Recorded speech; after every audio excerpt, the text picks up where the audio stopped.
Il est vrai que cela fait 2 années et un peu plus que le Bénin fait l'expérience du réaménagement du droit de grève. Et en 2 années et plus, globalement en observant, on ne pourrait pas avoir le sentiment qu'un grand mal nous soit arrivé. 2 années académiques viennent de se terminer sans grande perturbation, sinon sans aucune perturbation dans l'administration des cours apprenant à nos enfants. Et je trouve également que dans le secteur de la santé, secteur par ailleurs très sensible, nous n'avons enregistré aucun mouvement de grève. Pareillement dans d'autres secteurs de la vie sociale, professionnelle de notre pays. On peut avoir, et moi j'ai globalement le sentiment que le peuple béninois, la population béninoise dans son ensemble en est bénéficiaire. Les enfants qui ont été capables de suivre leur cours sans aucune perturbation de façon contenue sur 2 années scolaires ont ainsi eu la possibilité d'assimiler les notions de formation et peuvent ainsi faire valablement face aux épreuves sur un pied d'égalité avec les enfants qui ont fait des cours privés.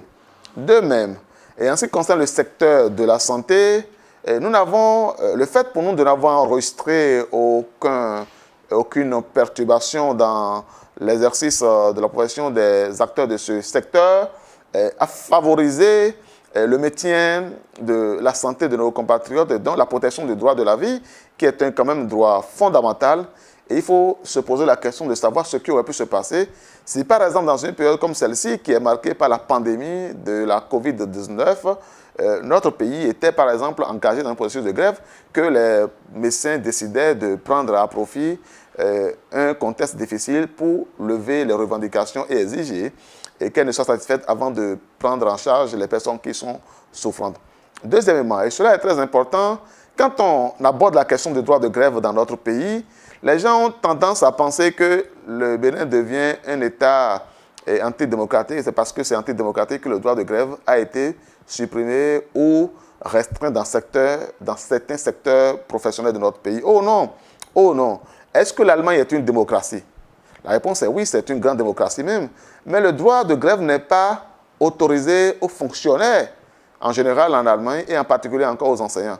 Donc, lorsque vous allez dans un pays comme l'Allemagne, qui est un pays de grande démocratie incontestablement, le droit de grève n'existe pas pour les personnes qui sont dans le secteur public. Il faut le reconnaître et il faut le relever.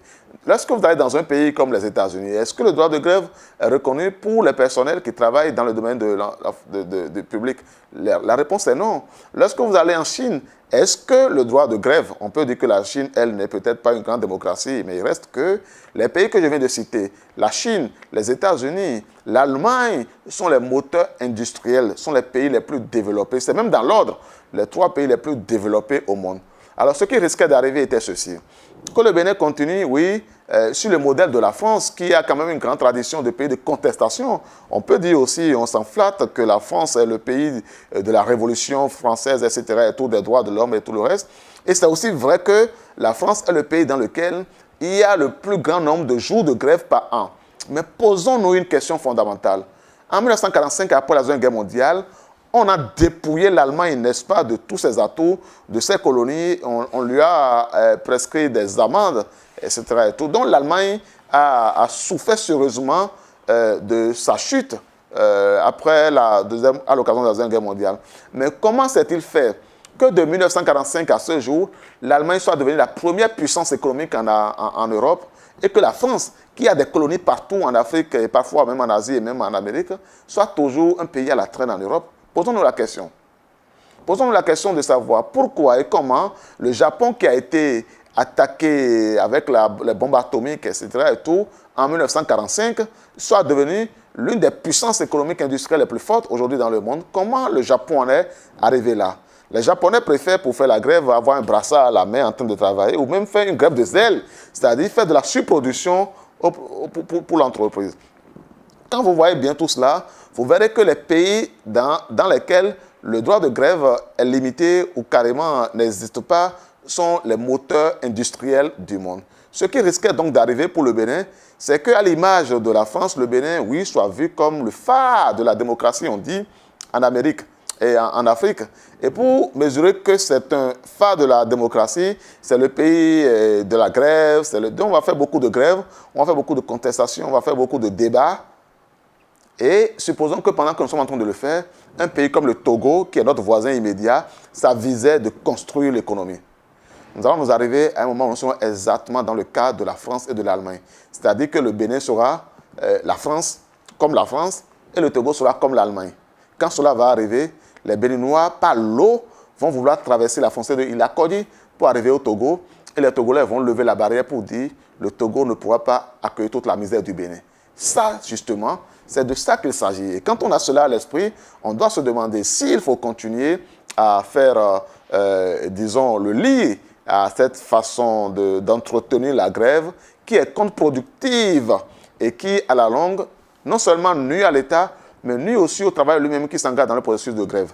Moi-même, j'ai une grande tradition de militant syndical et qu'à l'université, j'ai fait l'UNSEB, l'Union nationale des scolaires et étudiants du Bénin, qui a une tradition de syndicat radical, en tout cas perçu comme cela. Vous savez, il faut parfois avoir la possibilité, se donner le temps de regarder les questions avec froideur et recul. Et quand je regarde ces questions avec froideur et recul, je considère et je constate que le Bénin n'a pas perdu à l'idée de ne pas avoir été capable de faire de la guerre pendant 2 années et demie. Ce qu'il faut donc voir, c'est d'insister sur la responsabilité partagée.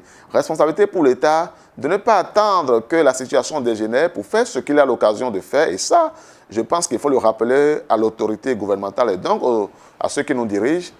Mais dans le même temps, c'est intéressant et c'est le constat auquel je suis arrivé. Et je considère qu'il n'y a que les imbéciles qui ne changent pas. Et le regard que je porte sur le droit de grève aujourd'hui n'est pas le fruit d'un positionnement opportuniste.